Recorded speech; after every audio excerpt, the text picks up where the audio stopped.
Di Suriah ada mufti di Damaskus namanya Syekh Adnan Al-Afyuni. Kira-kira setahun lalu meninggal dunia dibom di mobilnya lagi dalam perjalanan dakwah. Sering kemari berapa kali, selalu ke tempatnya Habib Lutfi bin Yahya. Syekh Adnan cerita, dulu ada orang Suriah namanya Abu Adib.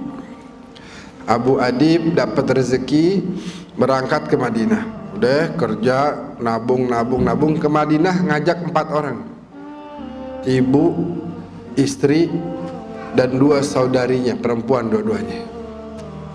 Dia laki-laki sendiri, dia berangkat ke Mekah dan ke Madinah.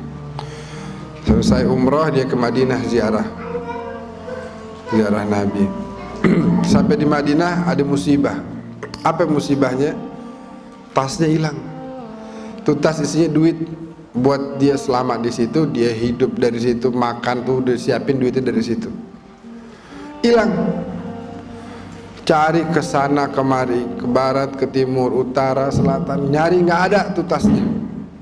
Ya Allah, gimana nih? Ya Allah, duit nggak megang, hilang semuanya. Bagaimana?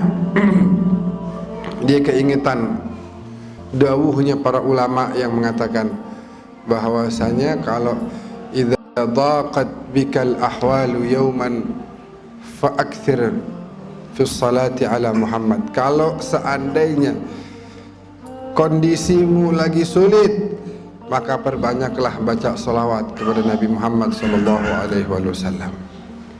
Dia keingetan tuh, waduh sekarang saya lagi sulit, keliling-keliling hotel, jalanan, gak ketemu tuh tas. Dia keingetan bahwa kalau dalam kondisi sulit, perbanyak aja baca sholawat.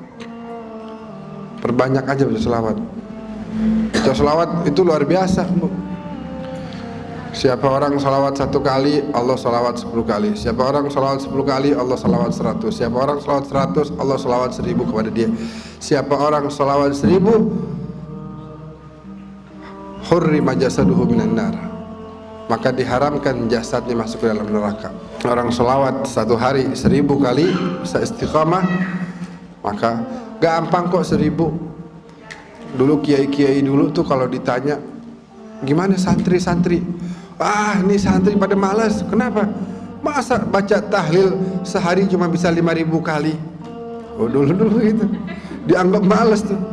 Oh kita 15 kali aja jarang. Ini 5000 rutin tiap hari dibilang malas. Kata siapa tuh di Jawa Tengah ada kiai, wah kalian pada jadi orang bangkrut semuanya, bangkrut. Kenapa? Kata yang lain tanya kenapa? Ini nggak bisa baca tahlil cuma 5000 doang, baca la ilaha illallahnya setiap hari. Malu di hadapan Allah cuma baca 5000. Nah ini selawat 1000 kali azim, punya pengaruh yang luar biasa. Kalau kita udah dawamkan tuh, kita nggak bakal bisa lewat, nggak bakal bisa kita lepas nih. Seperti hutang nanti. Kalau orang udah banyak sholawat sama Nabi, dia bakal dekat sama Nabi, bakal dikenal sama Nabi, dikenal. Nah, orang ini datang ke Ar-Raudhah Asy-Syarifah, datang ke antara makam Nabi dan mimbarnya. Di situ adalah tempat turunnya wahyu Allah. Di situ adalah kata Nabi sebagai raudhah min riyadil jannah, taman surga yang ada di bumi. Akhirnya itu orang datang ke situ bacain sholawat dengan niat supaya ini masalah yang dia lagi hadapin bisa dapat jalan keluar. Kesian ibunya, bininya, saudarinya 2. Dia pikir bagaimana, udah dia datang situ dia bacain sholawat aja. Allahumma sholli ala Muhammad wa ali Muhammad. Allahumma sholli ala sayyidina Muhammad wa ali sayyidina Muhammad. Allahumma sholli ala sayyidina Muhammad wa ali sayyidina Muhammad. Begitu. Sehingga karena dia dari tadi tuh nyari ke sono kemari, rupanya capek dia. Lagi baca sholawat sambil nyender begitu. Ini yang cerita mufti Damaskus nih, Syekh Adnan Al-Afyuni. Sambil dia senderan gitu ya, akhirnya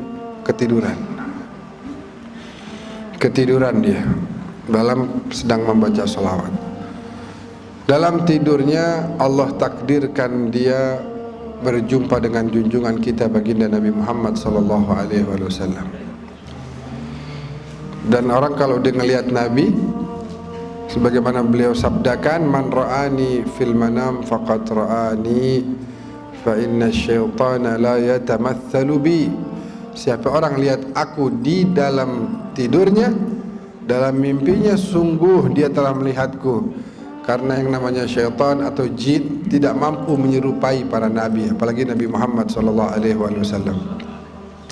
Nabi bilang, "Ya Aba Adib, wahai Aba Adib, ya Rasulullah, tamu antum, ana tamu antum, ana gharib, anda datang dari jauh, nggak kenal orang, siapa-siapa di sini nggak tahu. Datang bawa bekal buat makan, buat tinggal di sini, hilang. Ya Rasulullah, antum sahibul bait, tolong jamu saya nih, cariin jalan keluar buat masalah saya." Kata Rasulullah apa? "Ya Aba Adib, idhab ila bab fulani, pergilah engkau ke pintu sekian." Nabi itu makamnya ada pintu-pintu. Itu 1, 2, 3, 4, 5, 6, 7, 8 sampai 30-an kalau nggak salah.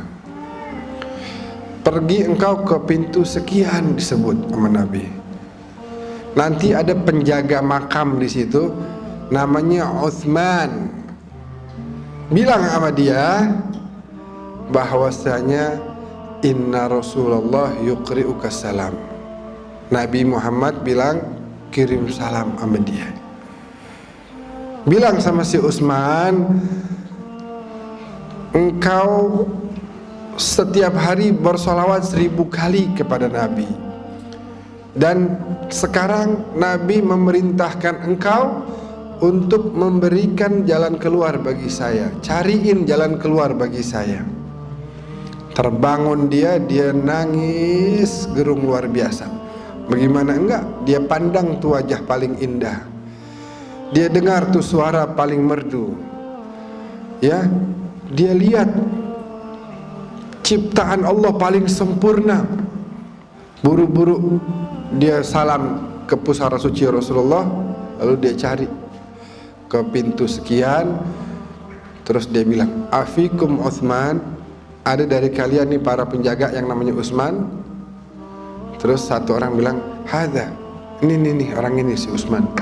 Terus, "Boleh saya bicara sama antum?" "Boleh."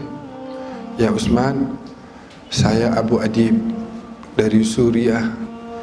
Baru aja saya dalam mimpi melihat Rasulullah dan Rasulullah mengirim salam buat antum. Rasulullah bilang sholawat antum yang 1000 kali tiap hari beliau terima. Dan Rasulullah perintahkan antum untuk mencarikan jalan keluar untuk saya." Itu yang namanya Utsman nangis-nangis. Terus dia bilang, sini, kita ngobrol di kantor saya. Coba cerita gimana? Diceritain lagi. "Ya Utsman, saya Abu Adib dari Suriah. Barusan mimpi ketemu Nabi kirim salam sama antum. Nabi bilang sholawat yang 1000 Nabi terima, dan Nabi minta sekarang antum carikan jalan keluar bagi saya." "Antum ke rumah ana? Ayo antum ke rumah ana." Di mobil ditanya lagi, Gimana ceritanya?" "Wahai Utsman, ana Abu Adib dari Suriah." Ini 3 kali udah nanya nih. "Saya mimpi ketemu Rasulullah kirim salam sama antum. Nabi bilang sholawat antum yang 1000 udah beliau terima. Nabi minta antum carikan jalan keluar buat saya." Sampai di rumahnya disiapin makan.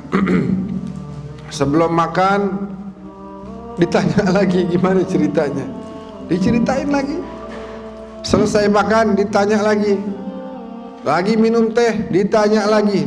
Akhirnya kata si Abu Adib, "Udah dah, capek juga nih. Ente percaya apa enggak sih? Tadi ada cerita udah berkali-kali. Gini aja deh, ente kalau mau percaya ahlan wa sahlan, silakan carikan jalan keluar. Tapi kalau ente nggak percaya, izinkan anak pulang aja. Mungkin ente anggap anak ini bohong."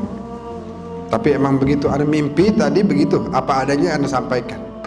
Kata si Utsman, laqad saddaqtuka min marratil ula. Dari pertama kali engkau cerita, aku udah percaya. Tapi ucapanmu Rasulullah kirim salam kepadaku itu ingin aku dengar lagi, aku dengar lagi, aku dengar lagi, saking aku senangnya. Tiap dengar kabar dapat ucapan Rasulullah yuqri'uka salam. Aduh, Rasulullah kirim salam, bagaimana hati saya nggak mau seneng. Ibu-ibu sekarang dibilangin Rasulullah kirim salam, waduh indah banget, jaminan sorga udah. Rasulullah kirim salam, iya kan? Bayangin Rasulullah kirim salam, assalamualaikum, assalamualaikum warahmatullahi wabarakatuh. Doa dari Nabi pasti diijabah oleh Allah Subhanahu wa taala. Kata si Utsman, anu udah percaya sama antum dari mulai antum cerita yang pertama kali. Tapi anu pengen dengar lagi, pengen dengar lagi. Tuh indah apa enggak Ibu? Indah kan? Katanya si Utsman akhirnya, sekarang semua keperluanmu aku yang tanggung. Engkau adalah tamunya Rasulullah sallallahu alaihi wasallam.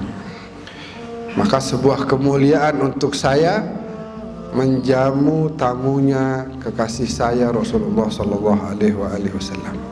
Antum bisa bayangin tuh, kemuliaan yang didapat sebenarnya lebih kepada si Utsman daripada si Abu Adib. Kenapa? Karena dia mendapatkan amanah, kepercayaan dari Nabi. Nabi meminta kepadanya satu permintaan, dan itu kemudian menjadi penyebab kemuliaan bagi dia. Bagaimana dia bisa dapatkan kemuliaan tersebut? Dengan tadi, tiap hari dia baca salawatnya berapa? 1000 kali. Abu Adib membaca beberapa kali, kemudian Allah berikan jalan keluar atas masalah yang sedang menimpa dirinya. Jadi kalau kita mau melazimkan itu, mendawamkan itu, maka akan terasa begitu banyak perubahan-perubahan yang terjadi dalam diri kita. Baik itu yang sifatnya zahir, rezeki kita, kesehatan kita, perjalanan usaha kita, bisnis kita, semuanya akan mendapatkan kemudahan demi kemudahan. Ataupun batin kita, karena dengan salawat Nabi tinggal di hati kita, maka Nabi nggak akan pernah bersatu dengan yang namanya rijis. Kotoran-kotoran akan hilang dari hati kita. Kenapa? Karena Allah tidak mungkin menyatukan Nabi dengan kotoran. Kalau sudah Nabi tinggal berada menetap di hati kita, itu yang namanya sifat hasud, yang namanya iri, dengki dan lain sebagainya akan hilang. Yang akan menetap di hati kita adalah cahaya dari junjungan kita baginda Nabi Muhammad sallallahu alaihi wasallam. Amin ya rabbal alamin.